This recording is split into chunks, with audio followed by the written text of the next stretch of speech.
It began with a scent. A strange, familiar scent. One that hadn't lingered in Amaka's bedroom for years. It was sandalwood and coconut oil, the exact fragrance her late husband, Ebuka, used to wear. It crept into the room like a whisper, curling around her pillow, settling on her skin. Amaka froze. 3 years had passed since she buried the love of her life. 3 years of aching silence, of unrelenting loneliness, of quiet conversations with shadows. She had wept until her eyes dried, prayed until her voice cracked, and tried, really tried, to live again. But just when she thought she was ready, he would return. Not in flesh, not in voice, but in smell, in dreams, in mischief. Every time she moved on, the ghost of her past pulled her back. Amaka met Ebuka during their NYSC year in Kogi State. She was the quiet bookworm with a head full of science and a heart that didn't trust easily. He was the charming tech guy with dreams bigger than their meager allowances. They met at a youth camp seminar. He offered her his last bottle of water during a power outage. "You look like someone who never forgets to stay hydrated," he joked. She laughed. It was the beginning of everything. They talked under mango trees, danced at corporate parties, and shared dreams over roasted corn and suya. After service, they returned to Enugu and married in a modest ceremony under the December sun. The joy of that day clung to Amaka's memory like honey. The way Ebuka held her hand, the vows he whispered, the look in his eyes like she was his whole world. They had plans. Open a tech hub, start a family, build a home in the village. But death didn't care about plans. One rainy evening, on his way back from Nsukka where he had gone to mentor young coders, a truck swerved into his lane. The phone call came at 9:42 p.m. The world ended at 9:43. In the weeks after his funeral, Amaka couldn't bear to stay in their house. Every corner screamed his name. His shoes by the door, his cologne in the bathroom, the slippers he always misplaced. Every object was a knife. She moved in with her older sister Ada for 2 months, where she cried through prayers and flinched at laughter. People offered sympathy, some offered suitors, and the church offered healing. But no one could offer Ebuka. On her 31st birthday, Amaka returned to her home. The silence swallowed her. She cleaned out his closet, boxed his clothes, and hid the wedding photo on the top shelf. She even joined a grief support group. Everyone encouraged her to move on. She wanted to. But then came the dreams. And the signs. It started the first time she tried to go on a date. She met a man at a conference in Lagos. Namdi was a widower himself. Tall, soft-spoken, a school principal. After a few phone calls, he invited her for dinner. It was a simple outing at a quiet restaurant. They talked about life, loss, and hope. He walked her home, leaned in for a kiss, and then, crash! They both spun toward the sound. Inside her house, the living room light flickered. A picture frame had fallen off the wall. The wedding photo. Glass shattered. Ebuka's face cracked in two. Namdi blinked. Maybe the nail was loose. Amaka said nothing. That night she dreamed of Ebuka.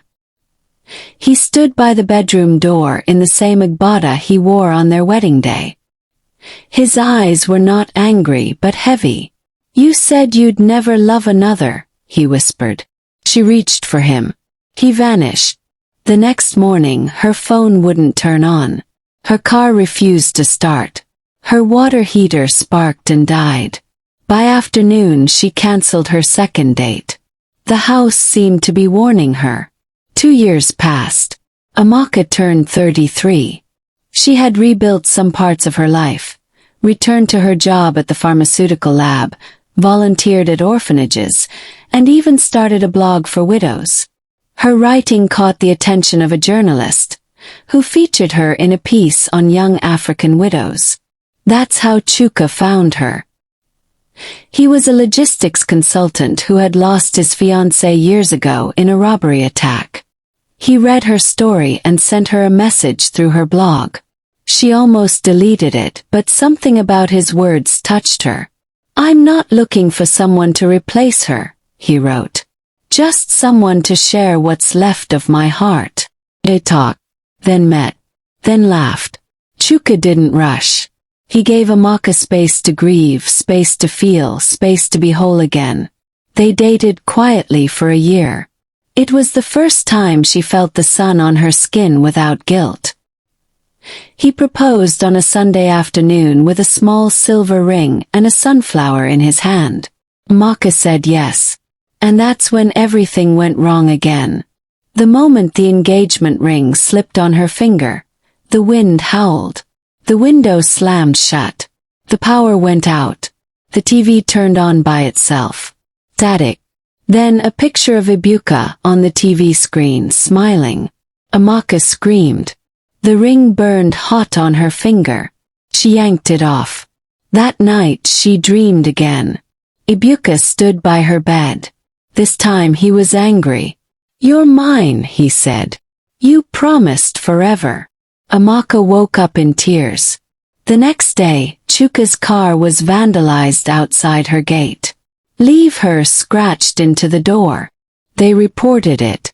No one saw anything. The attacks continued.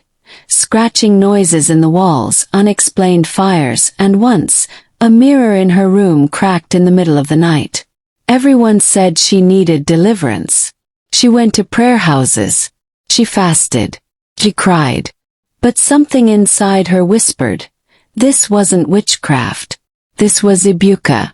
After calling off the engagement, again, Amaka spiraled. She stopped going out. Stopped writing. She avoided Chuka's calls.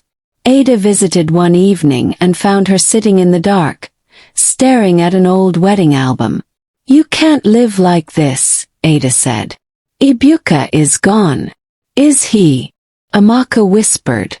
"Then why does it feel like he's still here?" Ada stood. "Clean your house. Open the windows. Burn the old things. Let go." So Amaka did. She tore through boxes in the storeroom. Old clothes, shoes, journals. She wanted to throw them all out. Until she found it. A black leather diary she didn't recognize. It wasn't like the ones Ebuka usually used. She opened it. The pages were blank. Except the last one. An envelope tucked inside labeled, "If I die before you, read this." Her breath caught. Her fingers trembled. She opened it. "My Amaka, if you're reading this, then I'm not with you anymore. I hope you know I loved you more than I ever knew how to say. I probably died too young. Maybe in some stupid accident. Maybe because God needed me sooner. But this letter isn't about goodbye. It's about permission. You have to live, Amaka. Even without me. Even when it hurts. Even when the world expects you to stay buried with me. I know you. You'll try to stay loyal. To hold on to my memory. But I'm telling you now, don't. Please don't. You are not betraying me by moving on. You're fulfilling what I want most. For you to be happy, safe, and loved. So when you find someone kind, someone who sees you, say yes. Don't wait for ghosts. I'm not haunting you, my love. I'm watching, cheering, smiling. And when you walk down that aisle again, I'll be the wind behind you, pushing you forward. Always yours, Ebuka. Amaka read the letter over and over again. And then she wept. Not because of grief, but because of relief. It had never been Ebuka stopping her. It was her own guilt. Her own unresolved sorrow.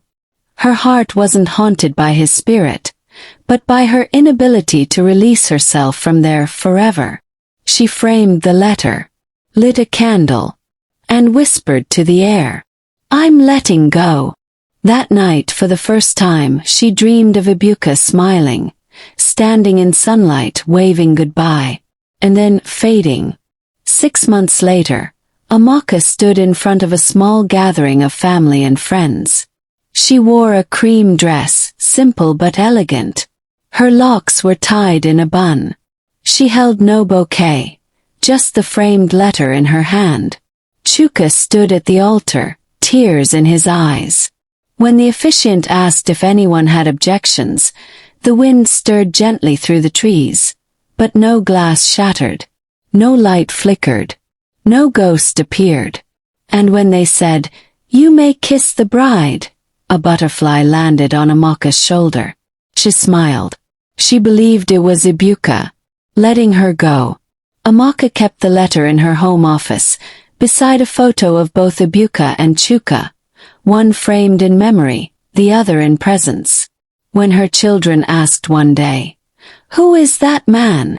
she would say, "That was Ebuka, my first love. He died. But he left me the greatest gift." What gift? The courage to live again. The end.